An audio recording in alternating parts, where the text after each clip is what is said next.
അപ്പോൾ എങ്ങനെയാണ് നമ്മൾ നമ്മളോട് തന്നെ പെരുമാറുന്നത് ഏറ്റവും ബുദ്ധിമുട്ടുള്ള സമയത്ത്? ഇതാണ് ഇന്നത്തെ ടോപ്പിക്ക് കേട്ടോ.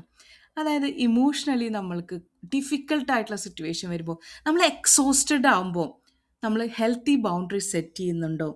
അല്ലെങ്കിൽ സെൽഫ് കമ്പാഷൻ പ്രാക്ടീസ് ചെയ്യുന്നുണ്ടോ? ഒരു സെൽഫ് ചെക്കൗട്ട് നടത്തിയാലോ?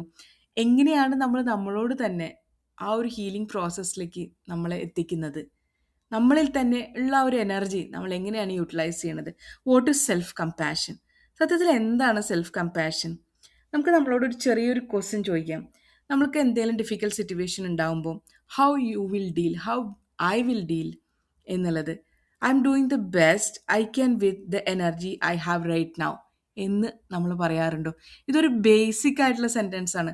നമുക്ക് ഏറ്റവും ഡിഫിക്കൽട്ട് ആയിട്ടുള്ള സിറ്റുവേഷൻ വരുമ്പോൾ പലപ്പോഴും ഓഹ് എന്താണ് എനിക്ക് മാത്രം ഇങ്ങനെ, സ്വയം കുറ്റപ്പെടുത്തൽ, അങ്ങനെ ഒരു സംഭവം നമ്മുടെ ഉള്ളിൻ്റെ ഉള്ളിൽ എവിടെയൊക്കെയോ ഉണ്ട്.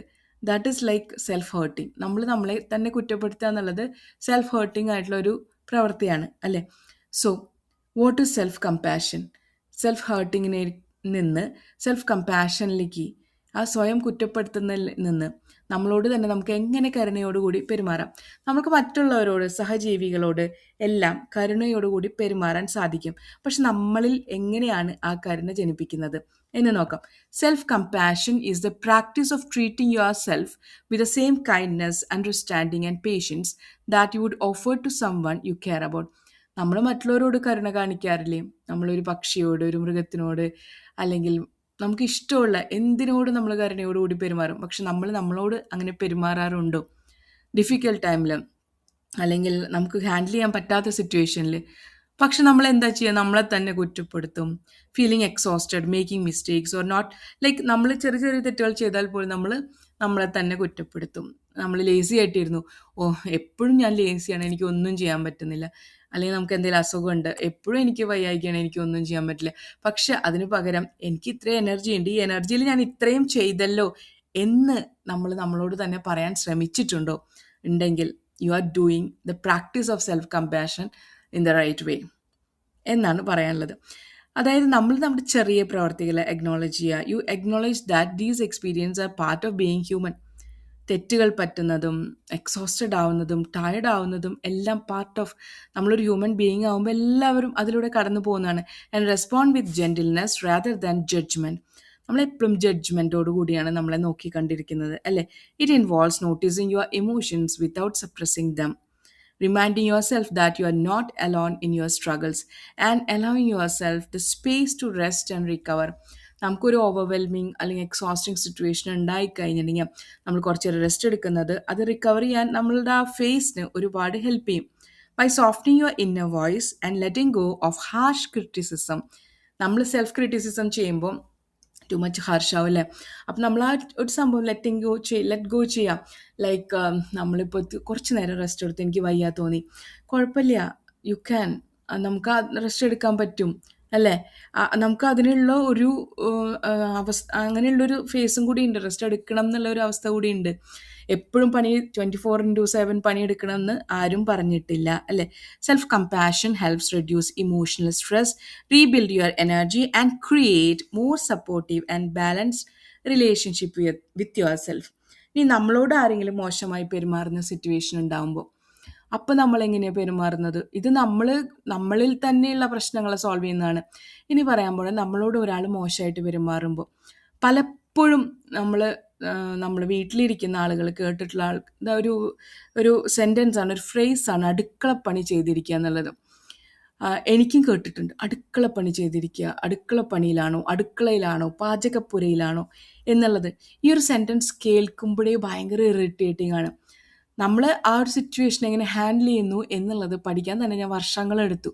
കാരണം it was most irritating to me. അടുക്കളപ്പണി എന്നുള്ളത് എന്തോ മോശമായിട്ടുള്ളൊരു ടൈറ്റിലാണ് എനിക്ക് തോന്നിയിട്ടുള്ളത്. കാരണം ചോദിക്കുന്ന ആളുകൾ വലിയ വലിയ ജോലി ഭാരം, അല്ലെങ്കിൽ ജോലി നമ്മുടെ ആ ഒരു വലിയ ഇതിലിരിക്കില്ല. അവർ വിചാരിക്കുന്ന ഒരു വലിയൊരു സ്ഥലത്തിരിക്കുന്ന അങ്ങനത്തെ ആളുകളായിരിക്കും നമ്മളോട് ചോദിക്കാം, നീ അടുക്കളപ്പണി ചെയ്യാല്ലേ? നല്ല ഇതിലുള്ള ആൾക്കാർ, നല്ല സ്ഥാനത്തിരിക്കുന്നവർ, അങ്ങനെ വേണം ആ സെൻറ്റൻസിന് പറയാൻ. വലിയ സ്ഥാനം എന്ന് വിചാരിക്കുന്ന ആളുകളാണ് നമ്മളോട് ഈ അടുക്കള പണിയുടെ കാര്യം ചോദിക്കുന്നത്. പാചകപ്പുരയിലാണോ എന്നുള്ളത്.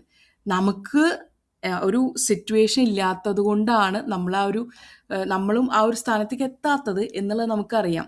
So what we should do, നമ്മളെ ഷെയിം ചെയ്യുന്ന ആൾക്കാരുടെ അടുത്ത്, നമ്മളോട് മോശമായി സംസാരിക്കുന്ന ആൾക്കാരുടെ അടുത്ത് എന്ത് നമ്മൾ ചെയ്യണം? നമ്മൾ സെൽഫ് ക്രിട്ടിസൈസ് ചെയ്യാണ്ട്, അയ്യോ എനിക്ക് ജോലിക്ക് പോയി വലിയ വലിയ സ്ഥാനങ്ങളിൽ അലങ്കരിക്കാൻ പറ്റിയില്ലല്ലോ എന്ന് വിഷമിച്ചിരിക്കണം. ഏറ്റവും കൂടുതൽ നമ്മൾ നമ്മുടെ ഫാമിലിക്ക് ആരോഗ്യകരമായ ഫുഡ് ഉണ്ടാക്കി കൊടുക്കുന്നു, അല്ലേ? നല്ല ഹെൽത്തി ഫുഡ് ഉണ്ടാക്കി കൊടുക്കുന്നു. അപ്പോൾ അടുക്കള പണി ഒരിക്കലും മോശമല്ല എന്ന് നമ്മുടെ മനസ്സിന് പറഞ്ഞ് പഠിപ്പിക്കണം. നമ്മൾ എക്സോസ്റ്റഡ് ആകുമ്പോൾ നമുക്ക് റെസ്റ്റ് എടുക്കാൻ ടൈമുണ്ട്. പിന്നെ ഇത്തരം ആളുകളുടെ അടുത്ത് ഇമോഷണൽ ബൗണ്ടറീസ് കീപ്പ് ചെയ്യണം. When the talk comes, try to just avoid. Mainly ഇങ്ങനെ ആളുകൾ സംസാരിക്കുമ്പോൾ ഇത് എൻ്റെ ഒരു എക്സാമ്പിൾ പറഞ്ഞതാ. ഇതുപോലെ ഇമോഷണലി നമ്മുടെ എനർജി ഡ്രെയിൻ ചെയ്യുന്ന കുറേ ആളുകളുണ്ടാവും. അപ്പോൾ അവരുടെ അടുത്ത് സംസാരിക്കുമ്പോൾ ഞാൻ പ്രാക്ടീസ് ചെയ്യുന്നത് ഐ കോണ്ടാക്ട് മോസ്റ്റ്ലി ഒഴിവാക്കുക എന്നുള്ളതാണ്. ഇത്തരം സന്ദർഭങ്ങൾ, സിറ്റുവേഷൻസ് അല്ലെങ്കിൽ ഇത്തരം വർത്തമാനങ്ങൾ വരുമ്പോൾ ജസ്റ്റ് അവോയ്ഡിങ് ദ പേഴ്സൺ, അങ്ങനെ ആൾക്കാരെ അവോയ്ഡ് ചെയ്ത് പോകുക എന്നുള്ളത്. പിന്നെ സിമ്പിളായിട്ട് നമുക്ക് സെൽഫ് കമ്പാഷൻ പ്രാക്ടീസ് ചെയ്യുന്നുള്ള ബൗണ്ടറി കീപ്പ് ചെയ്യുന്നതിൻ്റെ ഒരു റുട്ടീൻ പറയാം. You could try this daily reset. Daily റീസെറ്റിന് വേണമെങ്കിൽ ഇത് ഉപയോഗിക്കാം കേട്ടോ. Ask what drain me today. ചിലപ്പോൾ ഇങ്ങനത്തെ ചോദ്യങ്ങളായിരിക്കാം നമ്മളെ ഡ്രെയിൻ ചെയ്തത് ആ energy. Ask why could I set small boundary. എങ്ങനെയാണ് നമുക്ക് ഒരു സ്മോൾ ബൗണ്ടറി കീപ്പ് ചെയ്യാൻ പറ്റും നമ്മുടെ മനസമാധാനത്തിന് വേണ്ടി? Tell your self one kind and honest sentence. നമ്മളോട് തന്നെ ഒരു നല്ലൊരു കൈൻഡ് ആയിട്ടുള്ള, ദയോട് കൂടിയിട്ട് ഒരു ഓണസ്റ്റ് ആയിട്ട് സെൻറ്റൻസ് പറയാം. You are okay and you are doing the best in your life എന്ന് പറയാം. So this is the way I think we can practice self compassion. ഇനി നിങ്ങൾക്ക് എന്തെങ്കിലും കൂടുതലായിട്ട് ഐഡിയ ഉണ്ടെങ്കിൽ ഇതൊരു വാസ്റ്റ് ടോപ്പിക്കാണ്, കുറേ പറയാനുണ്ട്. സത്യം പറഞ്ഞാൽ ഞാൻ വളരെ സിമ്പിളായിട്ട് ഒരു സിംഗിൾ എക്സാമ്പിളേ പറഞ്ഞിട്ടുള്ളൂ. You can add more point in my comments. Thank you for listening to me, Jitha.